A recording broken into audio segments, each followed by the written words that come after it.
Entonces, el topic de hoy van a copiar revolución industrial. Yo ya me devuelvo a esta hoja. Y el lane es el que tienen en pantalla. ¿Qué es la revolución industrial? ¿Y qué aportes trajo al desarrollo de la humanidad?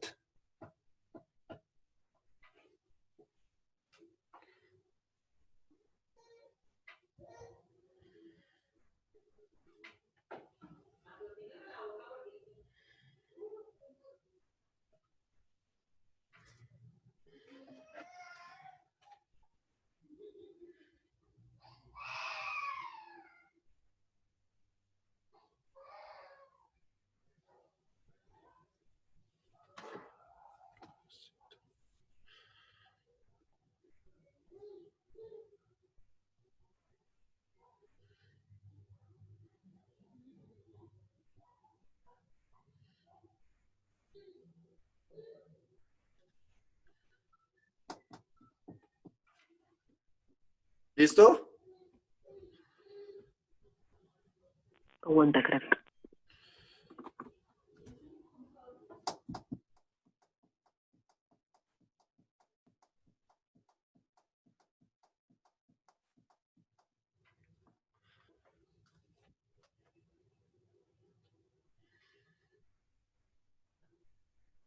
Ya, pues. Listo. Eso me va a volver rápido, hacer una breve como retroalimentación. Me van a confirmar, por favor, si esto les voy a mandar un pequeño videito de talleres, pero necesito que me confirmen algo. Este video que está acá al inicio de Estados Nacionales ya lo vimos, ¿cierto? Pero un momento que ni siquiera se ve.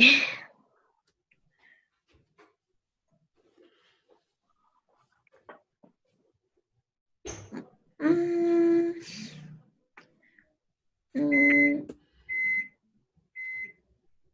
Este, ¿sí? mm, Sí, profe, sí, ya lo vimos. Y vimos el del Congreso de Viena, ¿cierto? Sí, también. Sí, profe, nosotros ya los vimos. Listo, entonces me van a prestar mucha atención a los siguientes 15, 20 minutos, por favor. Yo estoy tratando de grabar la clase, o mira, si antes del viernes se las puedo subir todas, ahora sí todas. Digamos que depende de la máquina, que suba todos los estos de la señal de internet a YouTube. Entonces, ojo a lo que vamos a hablar. Entonces, voy a retroalimentar con base a qué. Estamos hablando de un Estado al Estado-nación moderno. ¿Por qué es necesario? Porque para entender lo que son la constructuración o la estructuración de la revolución industrial, debemos tener claro la formación o la estructura nacional para que se dé esto. Cuando hablamos de estados nacionales, estamos hablando no propiamente de estados por concepto de estados modernos, con el absolutismo monárquico, sino estamos hablando de un estado en el cual ya se sustenta bajo tres aspectos primordiales. Uno, un aspecto fronterizo. Dos, una estructura democrática de gobierno o política totalmente estable, es decir, con figuras o divisiones del poder, como lo decía Montesquieu, y una concepción ideológica por parte de sus habitantes de identificación de fronteras, de concepción de conceptos nacionalistas como la identidad con el territorio, símbolos patrios, todo este tipo de temas que sustentan la ideología nacionalista, ¿sí? Entonces, tenemos la primera noción de estructuración de Estado, que es este cuadrito que está acá en la mitad, ¿sí? Que se sustenta bajo un aspecto primordial, y es territorio con frontera política delimitada, estructura política sólida, lo que yo les decía hace un momento, que se apoya o se acompaña de un aparato administrativo, tiene un ejército monarca. Cuando hablamos de un ejército monarca no quiere decir que sigue sustentándose sobre un rey. No, la figura de monarquía en la mayoría de los casos desaparece o pasa a ser más bien como un consejo, un apoyo, digamos, de conciliatura con relación al primer ministro o al presidente del cual se encuentre en el máximo, en la máxima figura de poder, ¿sí? En el aparato administrativo. Cuando hablamos de ejército monarca, estamos hablando es que los monarcas tenían su propio ejército, su guardia real. En este caso, ese ejército pasa a ser, digamos que un ejército totalmente preparado e instruido, y es un principio básico para resguardar la soberanía nacional, ¿sí? Porque uno de los factores primordiales para que se estructure el Estado nacionalista es el conflicto con sus vecinos. Ya lo vamos a ver más adelante. Entonces tenemos un sistema, y esto se apoya, obviamente, si nada de esto no puede formarse o no se puede dar si no hay plática. Entonces tenemos un sistema financiero estable y tenemos un cuerpo diplomático. Cuando hablamos de un cuerpo diplomático son ministros que viajan a los diferentes estados cercanos al territorio para generar acuerdos o negocios comerciales e incluso para establecer la guerra, delimitar fronteras, muchos aspectos para los cuales eran requeridos.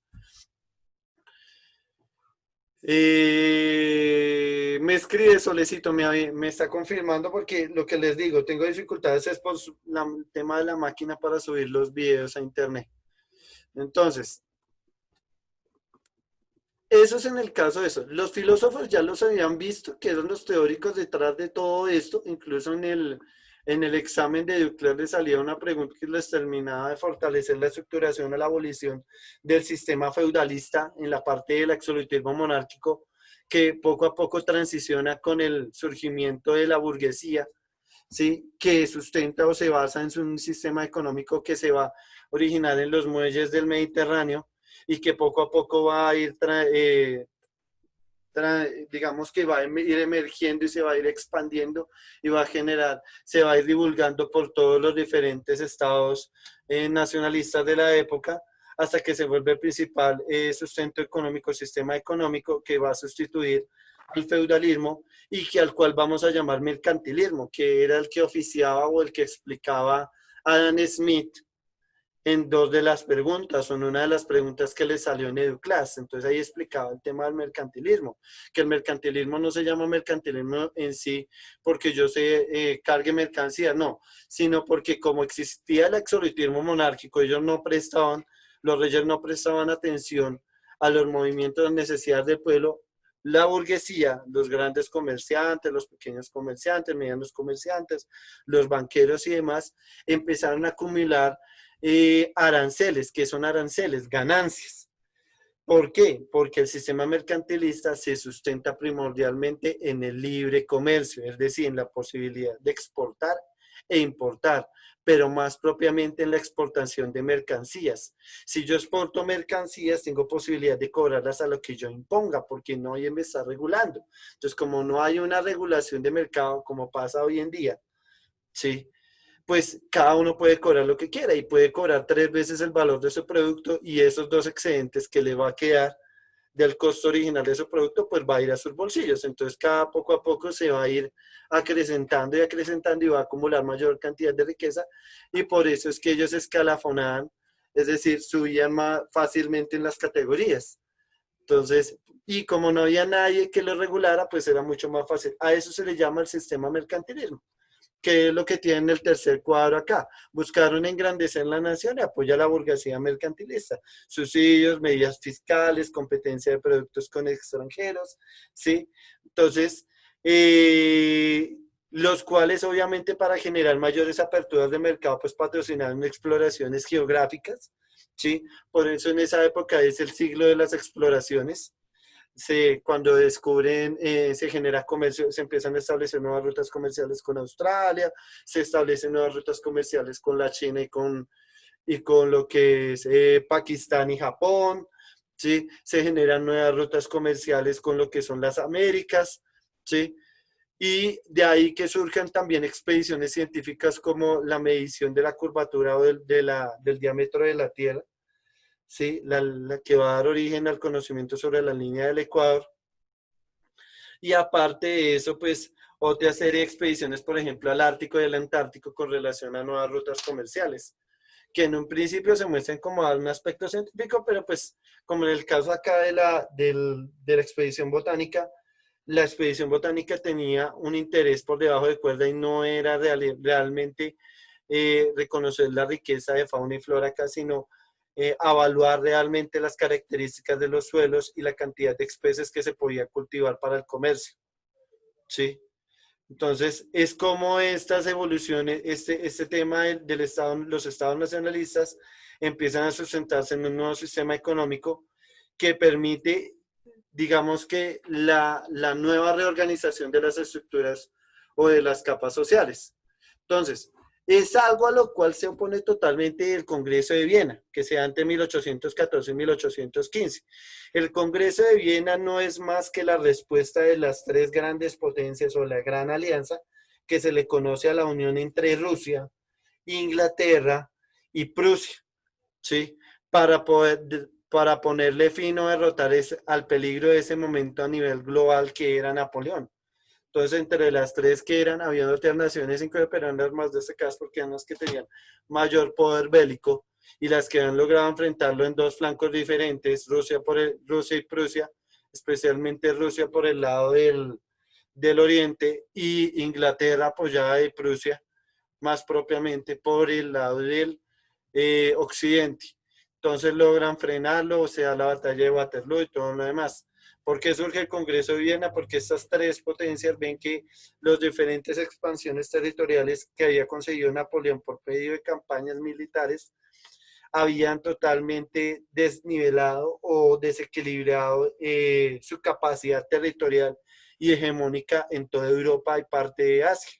Entonces lo que hacen ellos es que formulan el Congreso para reorganizar el mapa y establecer nuevos territorios a su ventaja.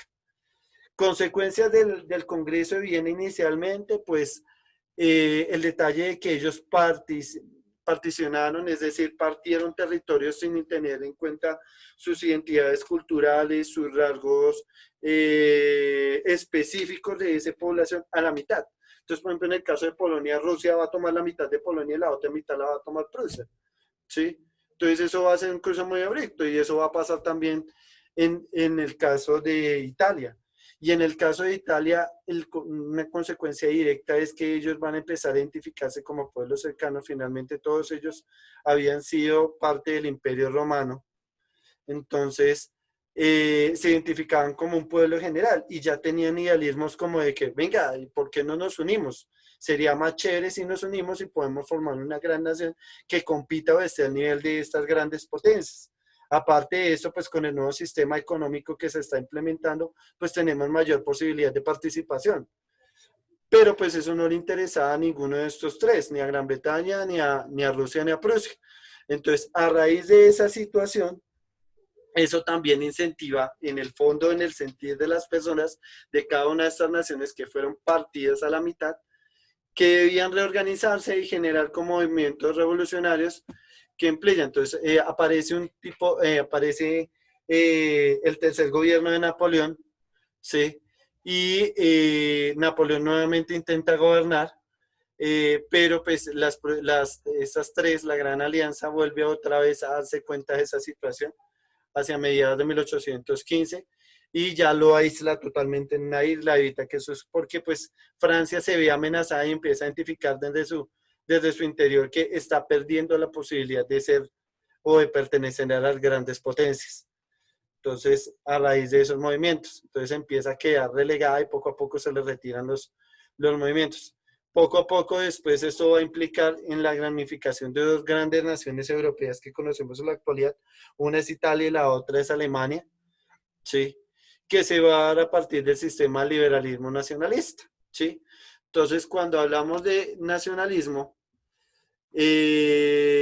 tenemos que tener en cuenta las dos corrientes. Entonces, tenemos un nacionalismo liberalista que se divide propiamente en dos corrientes, un liberalismo doctrinario y un liberalismo democrático, que va basado en cuáles, en lo que yo les insistía tanto, que va a marcar el origen de muchas situaciones que van a pasar más adelante, es decir, los ideales de los jacobinos y de los girondinos.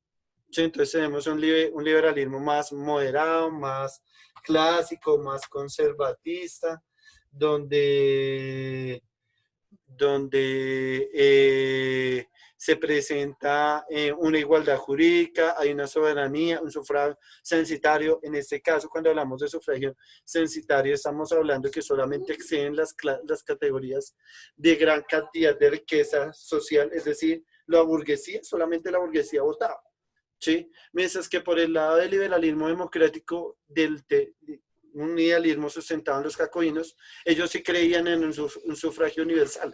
Todos tenemos derecho a votar, todos tenemos derecho a participar, ¿sí? Y ellos se sustentan para formular una organización de Estado como república, es decir, muy similar al nuestro, ¿sí?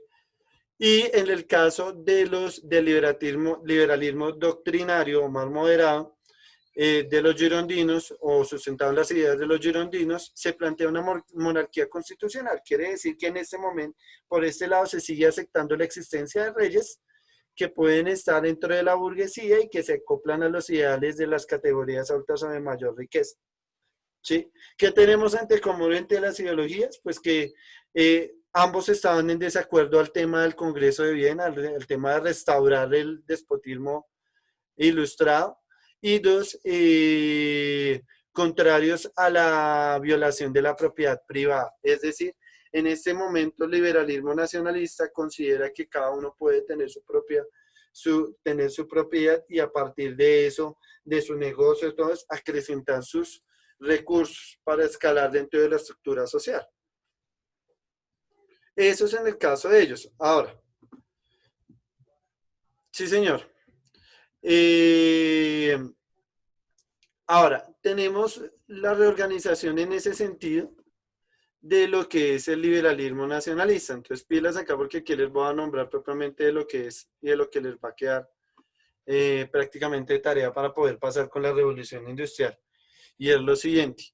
Entonces, tenemos el liberalismo y el nacionalismo del siglo XIX, la ideología basada en igualdad, libertad y división de poderes, que eran los principios básicos de la Revolución Francesa: equidad, libertad y orden, ¿sí? Entonces, tenemos una libertad política y económica.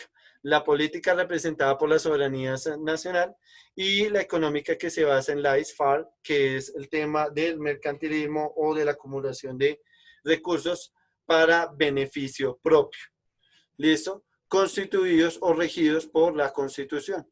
Entonces tenemos una restauración que se pone a una ideología liberal que era algo contrario, digamos, que planteaban desde la restauración del antiguo régimen que se practicaba en el Congreso de Viena, el tradicionalismo, el legitimismo, el intervencionismo y su instrumento que es el mecanismo primordial para el fortalecimiento de la hegemonía a nivel mundial del comercio y de la política en Europa y en Asia.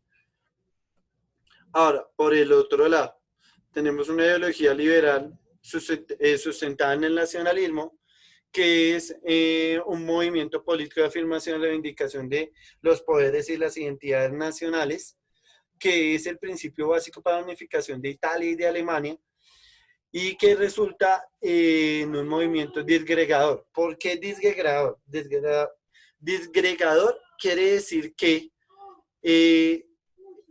está relegando determinados pueblos. Caso Alemania. Alemania tiene dos posibilidades de unificación. Por el lado del oriente tiene una pequeña, pero muy poderosa militarmente hablando, llamada Prusia, pero por el lado del occidente tiene otra posibilidad de unificación, que es una grande y diplomática Austria, ¿sí? Finalmente toman la decisión Otto von Bismarck, ¿cierto, Nicole? Con sus muñequitos.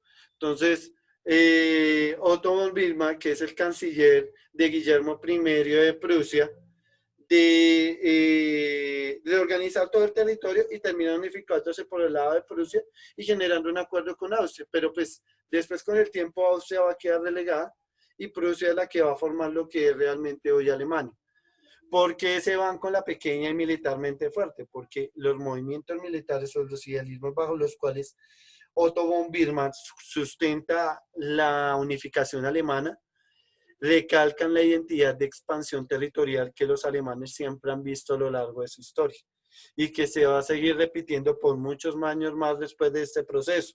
Caso lo que es el Segundo Reich, caso lo que es el Tercer Reich con el tema de Hitler, ¿sí? Y la Segunda Guerra Mundial.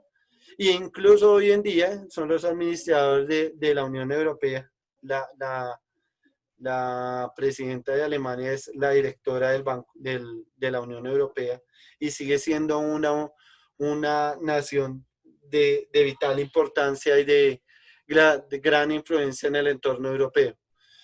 Entonces, tenemos los movimientos que pueden ser de orden liberal, donde se tiene en cuenta la voluntad popular, ¿sí? Como por ejemplo los movimientos que estamos viendo que son las nuevas visiones del nacionalismo liberalista, como en el caso de España y en el caso de Inglaterra con el tema de la separación de la Unión Europea y todo lo demás.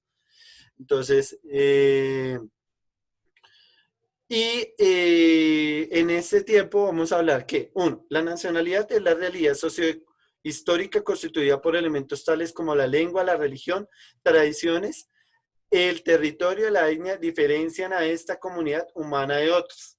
Tenemos un concepto de nación en la que se construye, se significa y se cohesiona a través de la educación y el patriotismo, se transforma el sujeto en un poder político de la soberanía, lo que hablamos de identidad, y la construcción de la relación o el vínculo que yo genero con el lugar donde nací, el territorio. Y tenemos un tercer estructura que ya es como figura política de administración de poder, un país soberano o independiente que mantiene unas fronteras políticas, una hegemonía del territorio, las protege, las defiende, un himno como una bandera, una moneda, instituciones de gobierno y demás, ¿sí?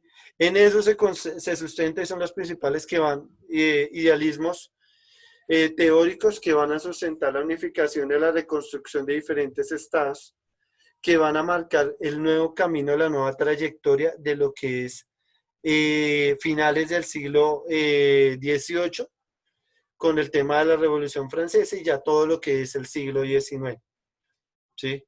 Entonces tenemos todo lo que es el siglo XIX, vamos a llegar ahora con las... Entonces empezamos a ver acá lo que es la unificación de Italia y Alemania, que son las dos grandes naciones que se van a unificar. ¿Qué les va a quedar de tarea? No les estoy mandando trabajo de toda manera, estoy diciendo que se desconecten, porque dice, ahorita me preguntan, profe, ¿me desconecto? No, porque voy con Revolución Industrial. Entonces, pero para que sepan que, y ahorita les recuerdo al final, o les mando por Skype si se llega a acabar la llamada. Entonces, de tarea, lo que les va a quedar es que aquí, a partir de donde sale la foto de estos dos tipos, ¿sí? Que es el tema de la unificación de Italia y Alemania, aquí les hace un resumen de los dos. Van a hacer lectura de esto, de lo que está acá. Aquí está la unificación de Inglaterra, cómo se reestructuró y se formó un Estado nacionalista de Inglaterra, ¿sí? Para entender lo que es la Revolución Industrial. Y tenemos la reestructuración de las monarquías absolutistas en lo que son los estados nacionales. Entonces, empieza a aclarar la historia de Prusia y Austria, después la historia de Polonia, Suecia y Rusia, y aparecen estos videos sobre la unificación. ¿Qué tienen que hacer? Yo les voy a mandar una información adicional ahorita por Skype, que son unos videos. Entonces, ¿qué tienen que hacer? Ver los videos, leer esa información, que son, y hacer un cuadro comparativo entre las 5 naciones. ¿Cuáles son las 5 naciones? Entonces, por un lado tenemos la unificación alemana, ¿sí? Tenemos la unificación de Italia,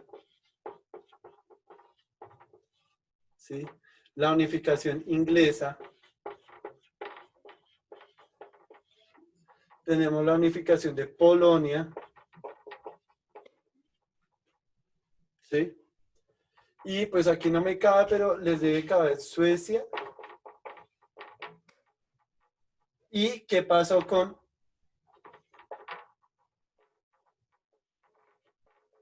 Austria? ¿Listo?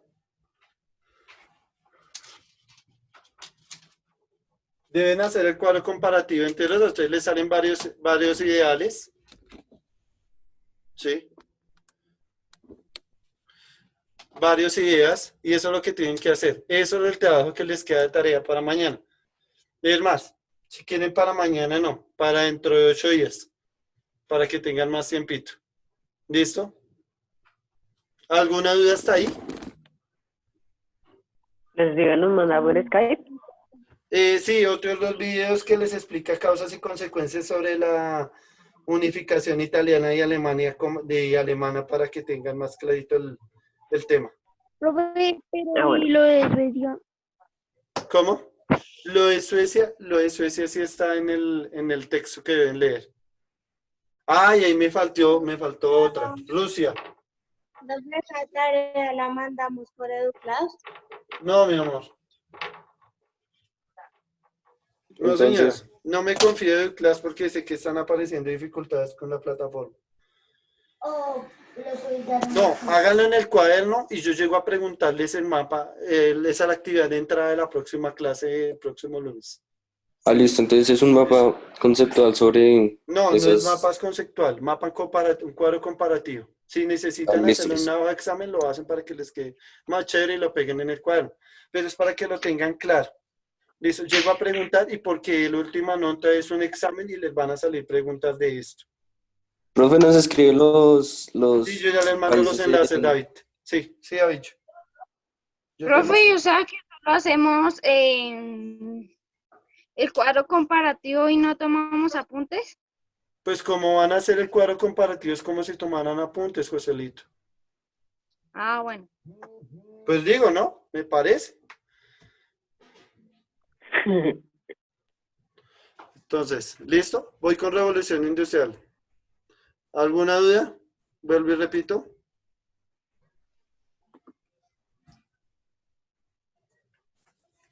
Entonces, Sofi, Señor, ¿qué es la revolución industrial? fue un proceso fue un proceso en donde la economía deja de basarse en la agricultura y pasa a basarse en las industrias. Muy bien.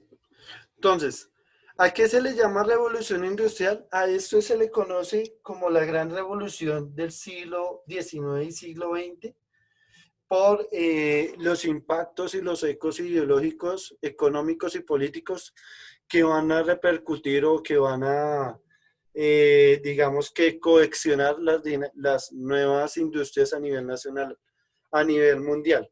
Perdón. Y otro factor de vital importancia relacionado con esto es que esto va a ser, esta revolución va a ser el factor primordial, junto con la concepción del Estado nacionalista, de la necesidad de una expansión territorial. Y a eso, y sobre esa idea se sustenta todos los procesos colonialistas que se van a vivir entre el siglo XIX, finales del siglo XIX y siglo XX, con el tema del colonialismo en África. ¿Sí? A nosotros nos conquistó España pura, digamos, de pura chiripa, por decirlo así, porque Cristóbal Colón llega acá, pero en el caso de ellos ya tienen más claros y empiezan a ver la necesidad de extracción y obtención de recursos para mejorar sus sistemas económicos a nivel mundial en competencia con otras potencias hegemónicas. Entonces empiezan a ver los intereses hacia el otro continente donde empiezan a verlo como, digamos que extenso, inexplorado, no hemos evaluado los recursos que se puedan obtener ahí. Y empieza a verse la necesidad, empieza a surgir la importancia de utilizar los combustibles fósiles. Entonces, gracias a la revolución industrial es que nosotros hoy en día funcionamos prácticamente con solo combustibles fósiles, carbón, petróleo y gas. ¿Sí? Entonces, es, digamos que el factor primordial de nuestra, digamos que la base o ese primer ladrillo para que se sustente todo lo que es nuestra modernidad. Entonces, ¿qué es la revolución industrial? Es un conjunto de cambios ocurridos en el Reino Unido, que fue donde se originó este tema de la revolución industrial, entre 1730 y 1850, que transformaron profundamente una economía agrícola y comercial en otra industrial, gracias a la aplicación de nuevas máquinas en la industria y los medios de transporte de comunicación. tenemos que esta revolución industrial está acompañada por importantes cambios en la agricultura, demografía, la política, liberalismo y la sociedad, movimiento obrero y la hegemonía, la burguesía. ¿Por qué dice que el movimiento obrero? Que es lo que quiero que, a ver si de pronto alcanzamos a verlo de una vez el jueves y ya con eso tienen para la tercera nota. Entonces, Profe, se acaba la reunión, nos conectamos. sí, otra vez, porfa. Gracias por acordarme, Joselito. Pero queda 4 minutos. Entonces, ¿por qué se dice que el movimiento obrero? Porque con el resurgimiento de estos nuevos sistemas o de estas nuevas tecnologías van a empezar a emerger nuevos campos laborales que no se conocían en la época de la monarquía y mucho menos en el siglo XVIII o XIX, donde la base primordial económica era la tierra. Para ese momento no. Con el mercantilismo se le da una vuelta a la hoja, o sea, se permite, si yo tengo libertad de comercio y yo pongo mis precios y toda la cosa, y voy acumulando aranceles y todo lo demás, hay otro factor que a mí también me da riqueza, que es algo que se tomó como principio desde el comercio de esclavos, y es el derecho de la mano de obra. Y eso se va a descubrir desde las Américas. Los ingleses van a detectar esa situación. Y entonces van a empezar a darse cuenta que, digamos que las personas en Inglaterra, en Londres sobre todo, se van a fijar que mi mano de obra, mi fuerza de trabajo, tiene un valor. Y que ese valor también me puede ayudar a mí a salir de eso. Y que aparte de eso, ahora yo me reorganizo porque estoy metido en un taller y tengo miles de compañías diferentes que en la tierra prácticamente se da la posibilidad de labrar la tierra de que están aislados, no está tan cercano el uno del otro. Entonces no hay integración. Pero el tema de la revolución industrial se asocia con un Fordismo, se asocia con una serie de ideologías que van apareciendo con el tiempo, donde hay una línea de producción, donde mi compañero de trabajo ya no está a metros de distancia, sino está a centímetros al lado mío para producir determinado producto. ¿Sí? Entonces, eso va a hacer que ellos empiecen a identificar, digamos que un compañerismo y empiece a sustentarse. Oiga, pero es que yo tampoco estoy de acuerdo como ese tipo lo trata usted. A mí también me ha tratado así. Deberíamos organizarnos contra él y para manifestarle que estamos en desacuerdo. ¿Sí? Y a esos son los serie de movimientos revolucionarios o de conflictos que se van a empezar a manifestar con el tema del movimiento obrero, que es lo que vamos a tratar de ver el jueves. Entonces, por el momento que estamos hablando, la revolución industrial causa y es causada por, tenemos una revolución tecnológica, una revolución agraria, tenemos una revolución de los transportes y una revolución demográfica. Entonces tenemos una revolución tecnológica gracias a la invención de la famosa máquina de vapor, ¿sí? La revolución industrial no sería nada sin esa vaina, si esa vaina no se inventa, ¿sí? Y ahora es cuando ustedes entran a ver, escuchan al loco de su profesor que es amante del cine, les va a decir algo que ustedes no se han puesto a fijar, y es que en las películas de Volver al Futuro les muestran los pasos de la revolución industrial. Si usted se analiza Volver al Futuro 1, 2 y 3, usted mira que se muestra la revolución industrial, pero al revés. Lo último que él implementa, el último combustible que él utiliza en la 3 para poder viajar al futuro o al pasado es el vapor. Después, antes está lo que es el tema del combustible fósil y anteriormente está lo de la tracción animal. ¿Sí? Entonces empiezan a mostrarse todo este tipo de mecanismos que van a modernizar la máquina, hasta llegar hoy en día con lo que empezamos a hablar, que son las famosas energías nucleares, las plantas nucleares, las grandes hidroeléctricas y demás. ¿Sí? Entonces tenemos una revolución tecnológica inventada por Watts, que usa el carbón barato y abundante, que pues casualmente Inglaterra tiene unas minas grandísimas de carbón y acero,